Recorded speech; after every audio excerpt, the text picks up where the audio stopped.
안녕하세요, 헬로트래킹의 정우입니다. 오늘은 저희가 3개월간 사용한 서머스 FFX900 보틀 리뷰를 준비했습니다. 서머스 회사를 잘 모르시는 분들도 계실 텐데요. 서머스는 1904년 독일에서 설립된 보온병 전문 회사입니다. 2번의 전수검사, 2번의 추출검사, 초고진공 상태의 서머스만의 독자적인 기술로 제품들을 만들고 있다고 합니다. 현재 이 모델은 서머스 라인 중에 유일하게 등산용으로 제작된 보틀입니다. 아마 이 보틀이 어느 정도 성능을 가지고 있는지 궁금하실 텐데요. 그래서 오늘은 서머스 FFX900 보틀 성능도 실험해보고 그 외에 구입에 참고될 만한 부분도 이야기 드리도록 하겠습니다. 그럼 한번 가보시죠. 첫 번째 참고사항은 보온 성능입니다. 저는 보온 보틀을 구입할 때 가장 중요하다 생각하는 부분이 보온 성능입니다. 추운 산에서 과연 라면을 끓여 먹을 수 있을까? 물론 다 저희 같은 생각은 아니겠죠.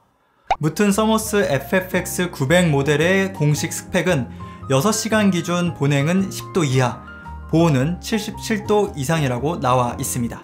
하지만 이런 공식 스펙은 저뿐만 아니라 우리에게 항상 찝찝함을 남겨줍니다. 그래서 제가 우리 헬프님들의 의심을 조금이라도 덜어주기 위해 몇 가지 테스트를 준비해 봤습니다. 첫 번째 테스트는 뜨거운 물을 영하 18도 냉동고에 5시간 보관해서 얼마나 온도를 유지할 수 있는지에 대한 테스트입니다.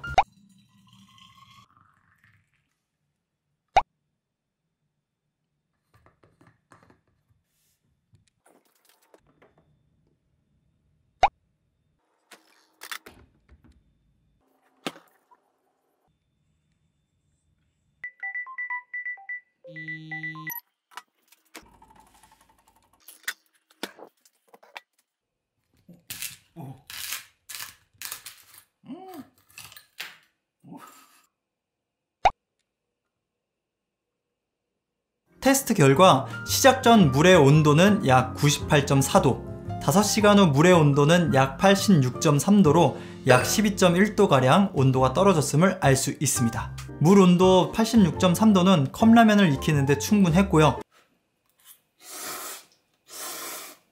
다만 실내 온도가 따뜻했다는 점은 등산시 환경과 조금 다를 수 있으니 참고하시길 바랍니다. 두 번째 테스트는 서머스 전용 보온병 커버를 사용하면 온도 유지에 도움이 될 것이다 라는 가설을 세우고 테스트를 해봤습니다. 첫 번째 테스트와 동일하게 물을 끓여 보온병에 넣고 커버를 씌운 다음 영하 18도 냉동고에 5시간 보관을 했습니다.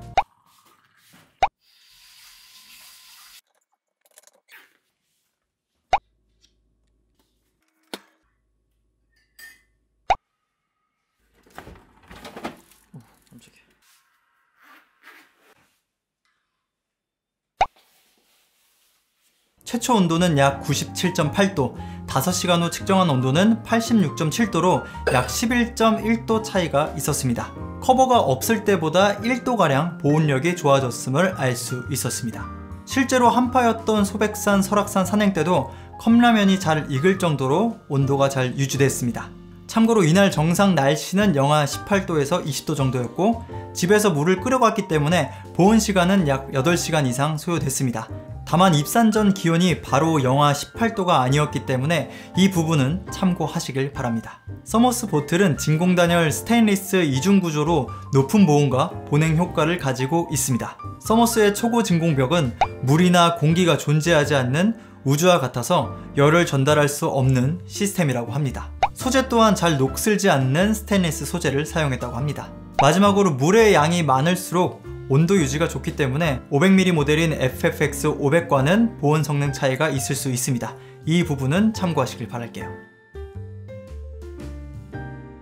두 번째 참고사항은 무게입니다. 겨울 등산을 해보신 분들은 아시겠지만 다른 계절보다 가지고 가야 할 물건이 많아집니다. 그래서 배낭 크기가 커지기도 하고 무게가 자연스럽게 늘어납니다. 그래서 저희는 구입 시 보틀의 무게도 중요하다 생각했습니다. 저희가 구입한 FFX900 모델의 무게는 390g이고 고무를 제거하면 360g입니다. 개인적으로 무게가 이 정도면 가벼운 편이라고 생각을 하는데요. 실제로 들어보면 크기에 비해 가볍다는 생각이 들었습니다. 저희는 보통 2인으로 등산을 가기 때문에 컵라면 2인 기준의 물이 들어갈 보틀이 필요했습니다. 현재 이 모델은 2명이 컵라면을 먹는다면 딱 좋은 용량이라 생각합니다. 다만 큰 컵라면 2개를 먹는다면 남는 물이 거의 없어서 커피나 차를 먹기에는 조금 아쉬운 용량이라고 할 수 있습니다. 용량 부분에서는 스탠리에서 나온 1리터 보틀도 같이 고려를 해봤는데 제가 아무리 찾아봐도 제품 무게에 대한 정보가 없었습니다. 그래서 제외시켰고요. 조지루시에서 나온 아웃도어 보틀도 있었지만 전에 사용하던 모델이 조지루시여서 새로운 브랜드도 써보고 싶었고 서머스 모델이 조금 더 등산을 고려한 디자인이라 생각해서 선택하게 됐습니다. 세 번째 참고사항은 디자인입니다. 스탠리와 조지루시와 비교했을 때 이쁘다라는 느낌은 없었습니다. 다만 사용자 편의성을 고려한 디자인이 마음에 들어서 선택하게 되었는데요. 저희가 구입한 900mm 모델의 크기는 세로 30cm, 가로 8cm로 배낭 사이드 포켓에 넣으면 크지도 않고 작지도 않은 사이즈라고 생각합니다. 배낭 사이즈 포켓에 넣을 수 있게 길게 잘 빠졌다고 생각합니다. 조금 더 세세하게 살펴보겠습니다. 전에 사용하던 조지루시의 뚜껑은 우리가 흔히 생각하는 보온 보틀의 모습을 떠오르게 합니다. 하지만 서머스의 뚜껑은 조금 특이하게 생겼습니다. 서머스의 뚜껑을 위에서 살펴보면 십자가 모양이 눈에 들어옵니다. 이런 방식의 디자인은 추운 날 장갑을 껴도 미끄럼 방지에 도움이 돼서 쉽게 뚜껑을 열 수 있게 해줬습니다. 사실 별거 아닌 부분이지만 개인적으로 이런 사용자 편의성을 고려한 디자인을 좋아하는 편이에요. 그리고 막에는 스크류 방식으로 돌려서 물을 따르는 방식입니다. 전에 사용하던 조지루시의 버튼 방식보다는 편의성이 조금 떨어지지만 버튼 방식보다 내구성이 좋다는 장점이 있습니다. 현재 제가 가지고 있는 버튼 방식 막에는 오래 사용하다 보니 오픈이 반바퀴 되지 않는 문제가 생겼습니다. 물론 정말 오래 사용하긴 했습니다.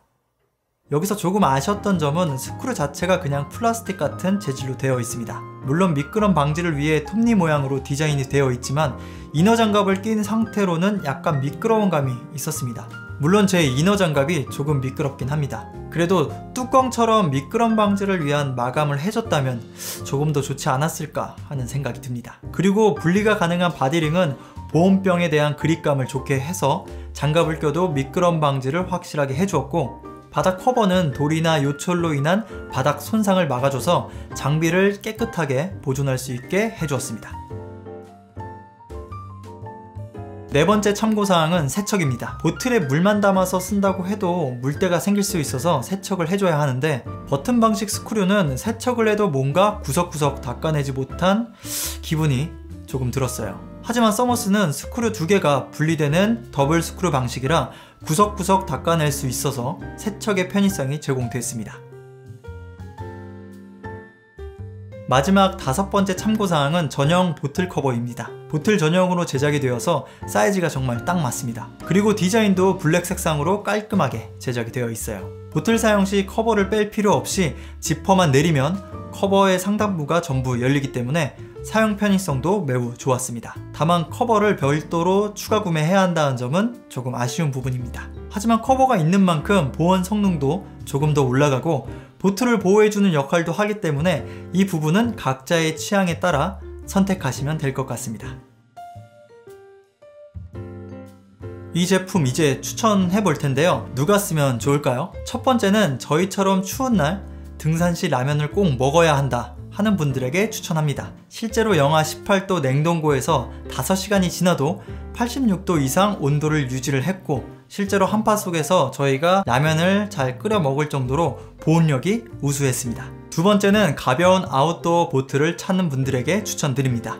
실제로 500ml 모델은 무게가 280g이라 개인이 사용하기에도 부담이 없는 무게라고 생각합니다. 그리고 뚜껑의 모양이나 고무링과 바닥 커버 같은 디자인은 등산 시 사용자 편의성을 잘 고려해서 만들어졌다고 생각합니다. 오늘은 서머스 FFX 900 모델 리뷰를 해봤는데요. 구입 시 참고가 될 만한 정보와 사용 시 느낀 점들을 정리해봤습니다. 세상에 완벽한 제품은 없습니다. 한 사람의 작은 의견이라 생각해 주시고요. 오늘 영상이 지갑을 여는데 도움이 되셨다면 구독과 좋아요 부탁드리겠습니다.